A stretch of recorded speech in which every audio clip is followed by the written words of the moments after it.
What up, YouTube? You already know Big Lou tapping back in. What it do with Big Lou NFZR2, baby. So as you can tell from the thumbnail, uh, this is a lady that I had watched interview on another channel, Vlad TV. Matter of fact, uh, I was interested. Caught my eye was the title of the video, and so I watched it. And so this is Jacqueline, Jackie Loca D Montañez, right, out of Chicago. And she was convicted and given life as a 15-year-old.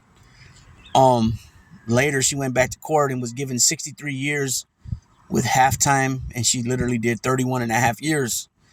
But when she tells her story,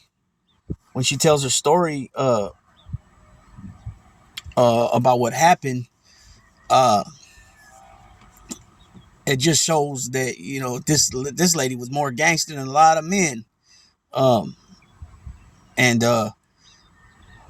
So I was listening to her story, and her story went like this. She lived with her mother and a stepfather, and her stepfather was a king, Amor Rey, right, Latin king, out of Chicago. And the only part of the story that was kind of strange and odd to me was she was molested by her stepfather, right, as a teenager, a young, not even teen, like a little girl, up until like 13, 14 years old. 13 years old, I think she moved on her own. 15 years old, 14 or 15, she moved on her own. And so because of the way her stepfather treated her mother and what he had did to her, she had disliked that group that he was from, right? Like I just said, he was a king. And she became a Latin maniac disciple. And then she got her own. I guess she was out there slanging, doing her thing, and paying for her own apartment. Everybody thought she was she was grown, young lady, but grown, over 18. Come to find out, she was 15, but they find that out later. So anyway, she has her own car, her own apartment. She's doing her, she's grinding. She's on the grind, right? She's hustling sacks and stuff to pay her, her bills. And there was a kid that I can't remember the kid's name right now. He had a nickname, Puerto Rican kid. And the kid he had some, he was, how would you say that? He had some, I don't really know if it was mental health or just, a little behind, a little slow on, schoolwork. And then he didn't like riding the yellow bus because, he'd probably get teased by the other kids in the neighborhood or whatever. So her and a lot of her other folks from that area would take turns taking him to school. Well, one day he's in her car, and she's a known maniac Latin disciple, and allegedly some kings come by and shoot him in her car and kill him. And he was only like a 12 or 13-year-old kid at the time. And they kill him, and she said, while she's telling her story, that she swore to that kid's mother that she was going to get the people back who was responsible for it. So at some point, shortly after the kids killed her and a couple other girls that she was acquainted with him a little bit, associated with him somewhat, but more their brothers. That's what she said. And so anyways, they take off. They run into some kings. I guess they're talking crap back and forth. They go to some park. I believe it was in the west side of Chicago. And she follows one into the bathroom. And he pulls out. I think he went to pull out his... Oh, no, he went and pulled out his thing and tried to, say something to her, some derogatory bullshit, some weird shit. And she popped him. Boom. But his homeboys didn't trip because they figured he shot her. So all of a sudden she comes out. They see it. Now all of a sudden they're tripping. So now she pops the other one. So she killed two of them. This is on her own mouth, right? She killed two of them. They go to the funeral of the friend that was killed, and then she ends up getting arrested. Okay, she's only 15 years old at the time. and she doesn't have her parents there, and she don't. I guess in the state of Illinois, you're supposed to have. Well, that goes anywhere. If the kid, if it's a kid under 18, they're supposed to have a parent present during questioning, unless the parent signs off on it or whatever. Okay, well, I guess in the state of Illinois at that time, you could have because I think she's 48, 46, 48 years old now. At that time, she was 15. So she just barely got out of the 31 and a half years. She's only been out in a matter of months. You can be issued or assigned a juvenile officer, and that wasn't done for her either. So what ends up happening is the detectives whose case it was, one of the detectives ends up getting busted for corruption later on, and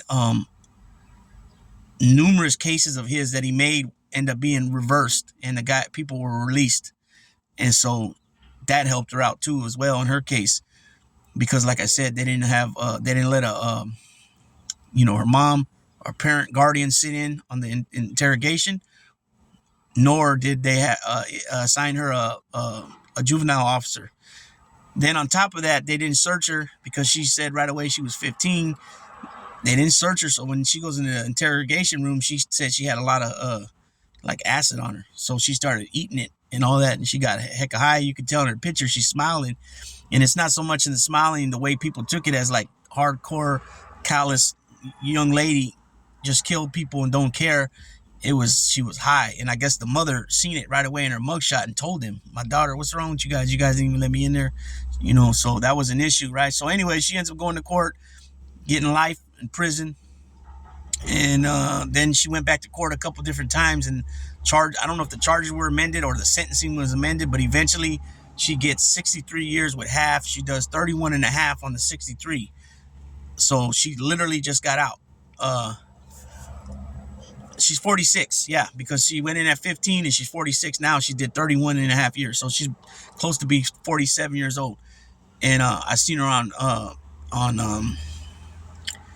Vlad, and she was real. And when she's telling the story too, she was real callous, real hard, real callous young lady. Even going into the joint, she was under the impression that they were going to try to punk her and make her, basically somebody's gonna make her bitch. That's how she said it, right? But that's not what happened. And she said that she went, there was some battles. She had some battles with some ladies in there, and I think she even caught an in-house case as well for slicing or something like that. But I just tripped out on the story, how hardcore of a girl she was, and a lot of, even at 15 years old, she was more hardcore gangster than men are. And the only reason I'm bringing this up to the story, because this is not this is a kind of normal thing in Chicago, right? In certain areas, New York and LA and San Francisco, Oakland, you know what I'm saying? Atlanta, Memphis, Tennessee, Houston, Texas, Detroit, Michigan, Newark, New Jersey, Orange, New Jersey, Boston, a lot of different places, right? Arizona, Phoenix, Arizona, Las Vegas, you got crazy shit, loped out people, gangsters everywhere, right? That's what I always tell people. It doesn't matter that you're from Big Apple. A lot of people just think, oh, I'm from LA, I'm from Oakland, I'm from New York, I'm from Brooklyn, so I'm the toughest motherfucker there. Nah, that's not how it works.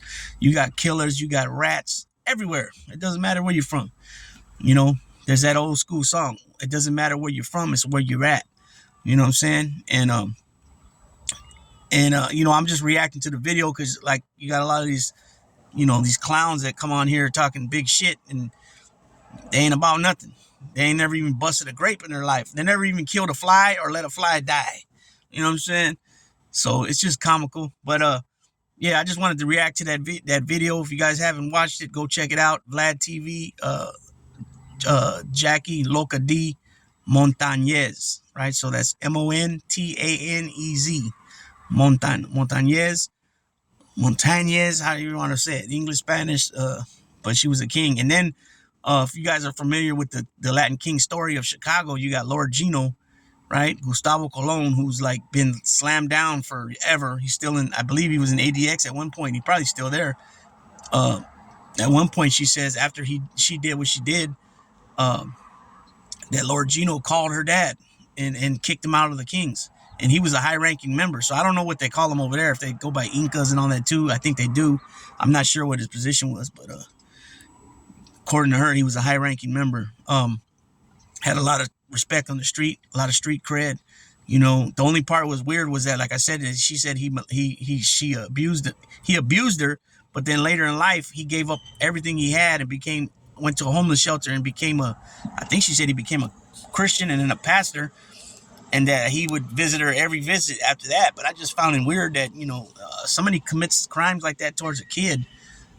In my opinion, there ain't no coming back from that. I don't give, even if you become a Christian, the Bible even says it's the worst thing you could do is something towards a kid. So that's the only thing that leaves me, you know what I'm saying, straight up. But anyways, you guys go check that interview out with her. She's out here now, and she's got a heart now. A lot of things bother her. She knows now that, I mean, not now, but just been a while. She's not that hardcore person no more. She got feelings, she got emotions, and she said that the changing point for her was when her mom died. And so, it just showed, it's just another example of how people can change, even the most hardcore people there is. And keep in mind, she was a child when she was just a hardcore person, very, very hardcore, as far as the I don't give a fuck attitude, right? Killing people at age 15 years old. But I believe the other two co-defendants are out. One's been out for a while, and I believe the other one is either got out recently too, or should be getting out. I think, I think she said she has another 10 years to go or something like that. And then they're suing too, the city of Chicago, state of Illinois, for the corrupt cop, the detective that was involved with their case. But she's not suing them. So, yeah, it is what it is. So go check that video out. You can see from the thumbnail, that's her picture, and so you'll be able to match her picture up to the video if you can't remember her name. But again, she just got out. She went in at 15. She got 63 years with half, so that's 31 and a half years. So 31 plus 15 is 46. She's 46 years old, probably soon to be 47. So this interview was in the last couple of weeks. So I'm only saying that so that way you can match it if you do want to go over there and check it out on Vlad TV. It's about an hour and 20-minute interview. So just a little bit about, if you guys are not aware about Chicago, it's just a little insight about how kids come up in Chicago. Because Chicago's always been with the business for a lot of years. I mean, dating back to the Capone days. I mean, they were doing stuff there at that time that they weren't doing in New York and,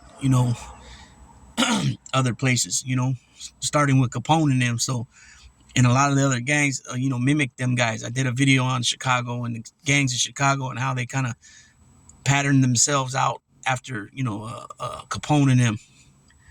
So with that being said, Big Lou's going to tap on out. I got a live stream set for about 30 minutes from now. This video will probably take about 20 minutes to upload, and if you guys catch it, I'll be dropping a live stream shortly, and at which time my son will be meeting me soon for lunch, and then we're gonna go do some things together with the dogs. Go get his dog caught up on her vaccines, so he can get her license with the city. All right, peoples. Big Lou tapping on out.